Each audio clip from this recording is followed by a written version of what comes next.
paz do Senhor, amados irmãos, o sonho começa assim. Havia duas pessoas que ele conhecia, e cada uma estava em um ônibus diferente. No sonho, ele sabia que esses ônibus estavam indo para um lugar que não era bom. Então, ele teve que se esforçar bastante para alcançar cada um desses ônibus e tirar essas pessoas lá de dentro. Depois disso, ele estava dirigindo o carro em uma estrada completamente deserta. De repente, tudo se escureceu instantaneamente. O céu ficou totalmente em trevas, mais do que o preto que conhecemos. A única coisa que ele enxergava era a estrada. Nessa estrada apareceu uma videira. Era muito linda e gloriosa. Essa videira emitia uma luz própria. Era uma luz linda, muito brilhante. Na terra inteira, esta videira era a única coisa que estava emitindo luz. O resto estava em completa trevas. Nesse momento, o Ricardo só enxergava a luz da videira. O resto estava tudo preto. Ela estava cheia de uvas lindas e brilhantes. Ele pegou uma destas uvas e comeu. Ele prosseguiu a viagem pelo caminho e, de repente, o seu corpo estava fora do carro, subindo, subindo para o céu. Quando ele estava no alto, algo segurou e ele parou de subir. Ele ficou parado no meio do céu. Foi então que ele acordou. Agora vou contar a interpretação que ele teve do sonho para vocês. Toda honra e glória ao Senhor e ao Cordeiro. Qual o significado das duas pessoas, uma em cada ônibus? Entrai pela porta estreita, porque larga é a porta, e espaçoso o caminho que conduz à perdição, e muitos são os que entram por ela. São dois ônibus, porque muitos são os caminhos que levam para a perdição, mas só um que leva à salvação. O ônibus cabe muito mais pessoas do que um carro. A maioria das pessoas está entrando no caminho da perdição, por não seguirem os mandamentos de Deus. Qual o significado do carro? Venho sem demora, guarda o que tens, para que ninguém tome a tua coroa. Os carros são veículos rápidos, significa que Jesus vem logo, e precisamos nos apressar na preparação para ir ao encontro dele. Vamos ler a parábola das 10 virgens para interpretar o resto do sonho. Mateus, capítulo 25, versículos 1 a 10.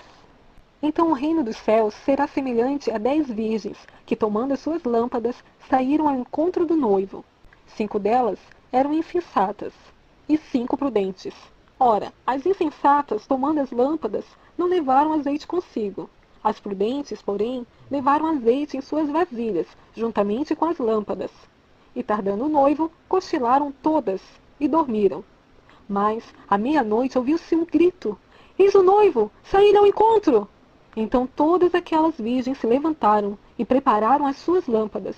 E as insensatas disseram às prudentes: Dai-nos o vosso azeite, porque as nossas lâmpadas estão se apagando. Mas as prudentes responderam: Não, pois de certo não chegaria para nós e para vós. Ide antes aos que o vendem e comprai-os para vós. E tendo elas ido comprá-lo, chegou o noivo. E as que estavam preparadas entraram com ele para as bodas, e fechou-se a porta. Porque tudo ficou em trevas no sonho dele. E tardando o noivo, cochilaram todas e dormiram. Mas à meia-noite ouviu-se um grito: Eis o noivo! Saíram ao encontro! Porque Jesus vem à meia-noite, quando todas as igrejas estão dormindo e ninguém está pregando à sua volta. Ninguém está se preparando, mas Jesus está acordando agora o seu povo. Nós já sabemos que ele está vindo. O que significa trevas? João 3, versículo 19. E o julgamento é esse: a luz veio ao mundo, e os homens amaram antes as trevas que a luz, porque as suas obras eram más. Significa que Jesus vem agora. Quando os homens estão amando mais as trevas do que a Deus, em toda parte da terra há guerras, assassinatos, imoralidade sexual, falta de amor ao próximo, amor ao dinheiro, amor ao entretenimento. Muitas igrejas estão pregando falsos evangelhos que não levam à salvação. Estão pregando o amor ao dinheiro e não a salvação. O que significa a estrada deserta? Respondeu-lhe Jesus: Eu sou o caminho, a verdade e a vida. Ninguém vem ao Pai senão por mim. E porque estreita é a porta, e apertado o caminho que conduz à vida, e poucos são os que a encontram. Significa que Jesus é o único caminho para a salvação, e poucos vão encontrar esse caminho. Por isso que a estrada estava deserta. O que significa a videira e os frutos? E por que a videira brilhava? Eu, Jesus, sou a videira. Vós sois as varas. Quem permanece em mim e eu nele, esse dá muito fruto, porque sem mim nada podeis fazer.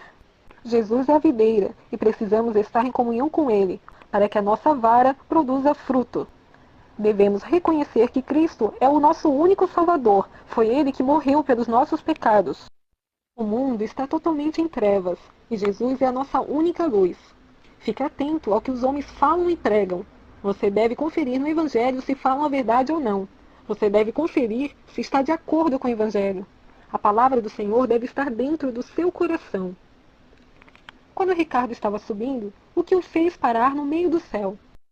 E não nos deixeis entrar em tentação, mas livra-nos do mal. Venho sem demora, guarda o que tens, para que ninguém tome a tua coroa. Temos que orar para Deus desfazer as ciladas do diabo. Ele sempre vai tentar roubar a nossa coroa. Temos que pedir para Deus nos livrar das tentações. Nosso coração deve estar em Deus, e não nas coisas do mundo. Temos que orar para que Deus revele a nós os nossos pecados através do Espírito Santo, pois temos pecados que não temos consciência que cometemos. Só o Espírito Santo é quem pode nos convencer. Temos que ter um arrependimento diário em nossas orações. Agora, o mais importante. Se no sonho o mundo estava completamente em trevas, como é que ele conseguiu enxergar o caminho? Mateus 25, versículos 4 a 7. As prudentes, porém, levaram azeite em suas vasilhas, juntamente com as lâmpadas. E tardando o noivo, cochilaram todas e dormiram. Mas à meia-noite ouviu-se um grito: Eis o noivo! Saí-lhe ao encontro! Então todas aquelas virgens se levantaram e prepararam as suas lâmpadas. Quer dizer que você precisa ter um azeite na sua vasilha para a lâmpada ficar acesa. O azeite é o Espírito Santo. Com a lâmpada acesa, você vai enxergar o caminho que leva ao encontro do noivo Jesus. Mateus 6, versículos 22 e 23. A candeia do corpo são os olhos. De sorte que se os teus olhos forem bons, todo o teu corpo terá luz. Se, porém, os teus olhos forem maus, o teu corpo será tenebroso. Jeremias 29, versículos 13 e 14. Sede santos, porque eu, Senhor, vosso Deus, sou santo. Levítico 19, versículo 2. Esforcem-se para viver em paz com todos e para serem santos. Sem santidade, ninguém verá o Senhor. Hebreus 12, versículo 14. Que a paz e o amor de Cristo estejam com vocês e que o Espírito Santo abra o entendimento de todos nós, para que possamos estar preparados para o grande dia do Senhor. Em nome de Jesus. Amém.